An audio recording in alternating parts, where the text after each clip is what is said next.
Hey guys, it's Franklin and welcome back to another YouTube video. In today's video, I'm going to be talking about how I lost just about 25 pounds in the last year.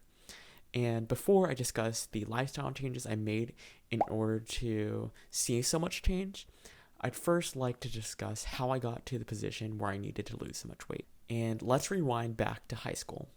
In high school, I was a runner on the track and cross country teams, and my exercise was mainly tied to being involved in those sports. I ran 6 days a week and obviously burned a lot of calories. I didn't really have to think about my fitness or what went into that. I just attended practice and showed up every single day. Also, during that time, I didn't really follow any sort of diet and I mostly ate what I wanted. When I went to college, I was not involved in any sort of recreational or formal sports, and I also had access to dining halls with unlimited food. If you've ever heard of the Freshman 15, I exceeded that by a huge margin. Throughout my years at MIT, I really struggled prioritizing my health while being a full-time student. If you've ever seen that diagram where you can only choose 2 out of 3 S's as a college student, I definitely chose to study and prioritize my social life over sleep or my health. I still really enjoyed exercising, but it was more on an occasional basis. I liked to lift, swim, climb, and run, of course. I even completed my first half marathon a few years ago. But because my exercise was irregular and I didn't really care about how much I was eating or what I was eating, I soon gained a bunch of weight, and I was not only concerned about my image and self-confidence, but also my overall health. As my schedule started to loosen up during my senior year and I was getting closer to graduation, I really wanted change and wanted to find something that worked for me. It wasn't until I started Orange Theory just about a year ago that I really started to lock in on my well-being. I plan to make a full video about Orange Theory, but in summary, it's a HIIT style group fitness class where you rotate between the treadmills, rowers, and floor. I fell in love with the community aspect and how everyone was pushing themselves for success. Like in high school, all I had to do was show up and support everyone around me, and it became an integral part of my routine. For the last year, I've probably averaged about 5 days a week in attendance. This leads me to the first reason why I found success in the last year, which is making exercise enjoyable and fun for yourself. I shifted my perspective about working out. I saw it as 1 hour to myself every single day where I'm really trying to improve. And because I enjoyed it so much, it became a habit and second nature. For me, that was mainly through Orange Theory, but I also like dancing, especially to K-pop music and pop music. And you'd be surprised at how much of a cardio workout dance is. And of course, I still like running. In Boston, it's especially nice to run along the Esplanade. I recognize that there's a huge cost factor in the activities that I'm involved in, especially dance and Orange Theory, but there are a lot of low-cost ways to stay active, some which are completely free. In Boston especially, there's run clubs that you can join. Some of my friends are involved in them, and I think that's a great way to stay active and find community for free. I'm also no stranger to a cheap Planet Fitness membership, which I re-enrolled in recently. My second and arguably more important reason for success is fueling my body properly. I did lose a good amount of weight prior to plateauing without even considering my diet at all. However, there was a turning point where I realized exercise only gets you so far. Calorie and macro counting is not necessary for everyone, and especially not long term. But for me, it really helped open my eyes and see what exactly I was eating because I wasn't really thinking about it. I realized very quickly that I had a habit of snacking mindlessly and not really thinking about it. And I was also consuming a lot more fat than I had expected. So I've tried my best to make a habit out of weighing my food when possible and prioritizing protein at every single meal. I currently use an app called MacroFactor, which this is not sponsored at all. As a front-end developer, I really appreciate the UI, but I do think there's also a ton of features that make the app really unique. I like that there's one place to track all of my calories and macros, but there's also a place to track my weight and see the overall trend as an average. But the biggest feature of MacroFactor is that it has a built-in AI diet coach. So it has a check-in every single week using data from my Apple Watch and my calories and weight. And based on that, can sort of reassess how much protein I should be eating and my overall calories.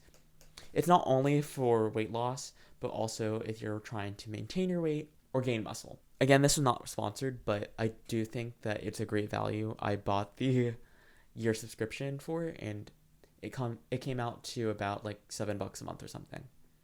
But prior to this, I was using a free app called Chronometer, and I also liked that. But the diet coach has been a huge part of my weight loss journey in MacroFactor, so I couldn't recommend it anymore. The third reason for my success is making the right decision the easy decision. If you've ever read Atomic Habits, this kind of reminds me of some of the chapters in the book. For me, I really enjoy cooking at home, and that's also helped with some of my financial goals. To make it easy for myself, I really make sure that my fridge is always stocked with a ton of options, that some of which are very quick, like freezing my meals or getting pre-cooked frozen food if I decide that I didn't want to cook from scratch one night. I also was very intentional where I wanted to live. So I decided to live very close to Orange Theory. I know that's crazy, but I wanted to live really close to Orange Theory in order to lower the barrier of me going to the gym and working out every single day. Another thing that's been really great for me, which is my fourth reason, is walking all the time. Walking is a great form of cardio that's very low impact, and compared to running, it also doesn't increase your appetite, so you're less likely to overeat. I'm often quite intentional with walking to run errands or meet friends or literally do anything. But even though I'm intentional, I like to make it mindless as well and a part of my every single day. So just to get to work, I don't drive a car, I do take the train, but just considering my walk from my apartment to the train and then from the train stop to my office, that's probably about 50 minutes of walking every single day that I go into the office, and that adds up very quickly. I also try to take the stairs when I'm only going down, up or down one or two flights. So it's things like this where I can get extra cardio and steps in without really thinking about it too much. The fifth reason I found success is still trying to enjoy things that I love without getting rid of them completely. I think complete restriction and perfection is really not sustainable and honestly is miserable. I think the best way is to enjoy things in moderation, or if you want to enjoy something every single day, then find a way to make it work for you. So for example, my latte I generally make every single morning. I'll still use oat milk, but I might use a low calorie sweetener or I'll use less milk. But I still will treat myself. I still eat out on the weekend and I go to cafes. But when I do so, I don't like to have a cheat day. It's more so considering or framing my day around that. So if I'm eating out on a Saturday night, then I might have a lighter meal earlier in the day, or I'll skip breakfast, for example. And when I'm minimizing these true indulgences, it makes me appreciate them even more. My sixth reason for success is using the right forms of motivation. So I think it's completely normal to have aesthetic goals, but you have to make sure that you're doing it the right way, because although I'm being mindful of how many calories I'm eating and what I'm putting in my body, I'm not starving myself. I'm making sure that I'm not hungry. But there are other things like more general health goals that you could also be working towards. It's not just about how you look, but it's also about how you feel. I've noticed over the last year I can lift way heavier, not just at the gym, but when I'm doing daily activities. Weight is also not everything because it's not good to have low muscle mass at any size. So again, that kind of connects back to my diet and how you're feeling yourself. You can't just be losing a ton of weight without eating enough protein because you want to be preserving enough muscle mass. Ways that I like to stay motivated are taking ownership over my hobbies and really tying fitness into my identity. So I like to claim, like, I am a runner, I'm an athlete, I'm strong, I'm a good dancer. So even though there's always room for improvement, there's it's completely fine to take ownership over it, and I think that really helps as a motivator. The last reason for my success is being kind to myself and reminding myself that change is not instantaneous. It's not going to be an easy journey. For the last year, it's not been a straightforward journey at all. I've gone up and down, but my overall trend has led me to where I am today.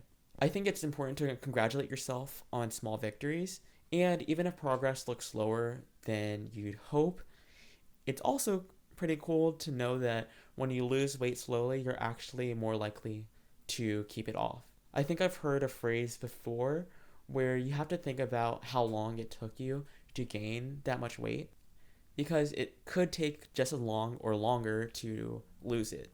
It took 4 years to gain, I don't know, like 30 pounds or something. So I can't expect that much change super quickly within a few months, for example. That's just not healthy or sustainable. I like to take progress pictures too, because sometimes it's hard to see the change, especially when it's slower. My body now compared to 1 month ago might not look that different than it did, I don't know, 4 months ago. It's also important to not obsess over the scale and numbers, because your weight can fluctuate just day to day. So again, that's why I like macro factor, because I can see this overall trend. That kind of wraps up all the advice that I had based on my journey over the last year. I'm obviously super proud of myself for a complete transformation of my mind and my body in such a small time frame. And I still have a few more goals that I'd like to achieve over the next few years. I'm considering running another half marathon later this year, and eventually, maybe in a few years, a full marathon. I've also shifted from a weight loss mindset or fat loss mindset into mainly a muscle gain goal. More recently, I pivoted from 5 days a week at Orange Theory to 3 days of Orange Theory and 2 days of traditional lifting at the gym.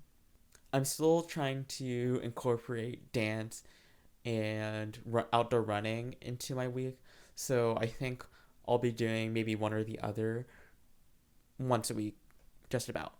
I really hope that this video and advice was informative in some way to you. I know that it was honestly a pretty sensitive subject to talk about for me, but I'm quite grateful to share my journey with all of you. I really want to make more videos in this realm of lifestyle and fitness, so please let me know if you have any requests. But until then, I'll see you in the next one. Bye.